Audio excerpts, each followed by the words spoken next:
The topic is Marcus Garvey and Africans in the Caribbean. And we have with us to talk about Marcus Garvey and Africans who made up a very, very significant part of the international slave trade in that particular part of the world. Dr. AAl-Hadid, who is the chairperson of the Africana Studies Department at Tennessee State University.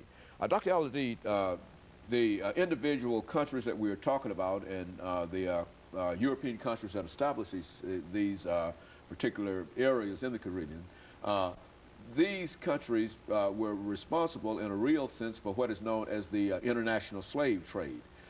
Give us some information in reference to the operation of this trade and how Africans reacted to being enslaved in this particular part of the country. Absolutely. Before we go forward in that direction, let's go back to the continent and see how things unfolded. I want to say something briefly about the Moors in Spain from 1711 to 1492, and then when they were pushed out of Spain, and also when the Sudanic Empire, which was the third Sudanic Empire in Songhai, fell.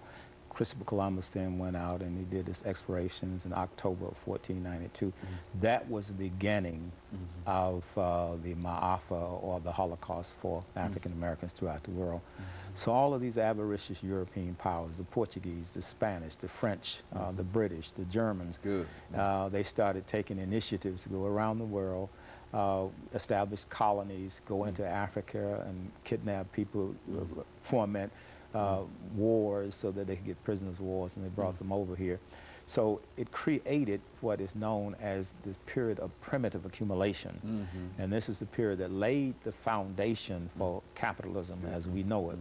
Now, before, in the beginning of the slave trade, they were just concerned about getting human labor power and then taking that human labor power to the colonists to go into the mines and bring out the gold and the silver and do the agriculture to produce the cotton and the tea and those type of things. And at that particular time, it wasn't not so much a matter of them using an ideology to talk about the inferiority of a people. But once this trade became lucrative, and also once they had the white indentures over here, they had to draw a clear line of demarcation between the white indentures who were enslaved for a specified period of time and the Africans who were enslaved as chattel for life. And so that's where the ideology of racism started to develop. So once slavery created capitalism, and then the ideology of racism started to develop. And what I would argue as a sociologist is that capitalism, a form of economics, created the ideology of racism. It wasn't that the Europeans had this negative attitude about Africans, because they had almost 800 years of experience with the Moors. They knew in the Greek and Roman time, they knew about the ancient Egyptians, so they knew that the people in Africa were highly civilized and highly developed. But they had to create this mythology so that to keep the white workers who were indentured controlling their plantations in their interest while they were running their royal families and feudalism in Europe, you see. And so this developed, and then eventually you created a situation in this country where you had the people divided along, lines of race and also lines of class.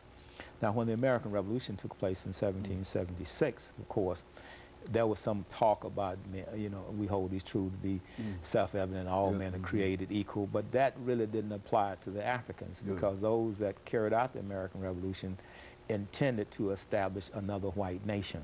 They were not about the business of creating freedom for the chattel slaves. So they kept our people in bondage for almost another 100 years and basically had to fight another civil war in order to bring that resolution about. And so Marcus Garvey, when you think in terms of his career, exactly how would you introduce him into this particular mix of Africans in the Caribbean? I mean, what was distinctive about Garvey that might have separated him perhaps from a Toussaint Louverture or some of the other individuals who played significant roles in African American history? Absolutely. Garvey, we'd have to start with the Berlin Conference of 1884-85. Now the scramble for African captives had ended. The Europeans have become entrenched in Africa. Now they're establishing colonies in Africa. They're establishing colonies in Angola, Nigeria, and so forth, and basically enslaving Africans on African soil. On the continent. On the continent itself. So by this time, Garvey is born August 17, 1887. and Jamaica is colonized, where he was born in St. Anne's, Jamaica. And so when we look at Garvey, I would see Garvey almost as the reincarnation of a Toussaint Louverture, because Toussaint Louverture, Dessalines, and Boukman carried out the Haitian Revolution in 1804. So Garvey now is coming almost 100 years later to bring about a similar type agitation you see in Jamaica, which is not that far, you know, from Haiti and from the Cuba, Hispaniola areas. In terms of Garvey, Garvey was a person that was from a father who was a Maroon in Jamaica. His father taught him a lot about history, about culture. He worked as a period of time as a printer, and then he started traveling throughout the Caribbean. He traveled throughout South America. He went to Venezuela, he went to Panama, he went to Ecuador, throughout the world. And everywhere he looked, he said, where's the black man's land? Where's the black man's government, his men of big affairs? And he said, since he could not find them, he would set out himself to create this. And so he left the Caribbean, and then he went to London around 1912. While in London, he had contact with a man by the name of Dusay Muhammad Ali Pasha, who was an Egyptian nationalist of Sudanese origin. And he worked with Dusay Muhammad for about 2 or 3 years with his newspaper, the London Times Oriental Review. And he learned a lot about nationalism. He learned a lot about Pan-Africanism. So Dusay Muhammad was actually his mentor. And then he developed a motto for his movement. It was one God, one aim, and one destiny.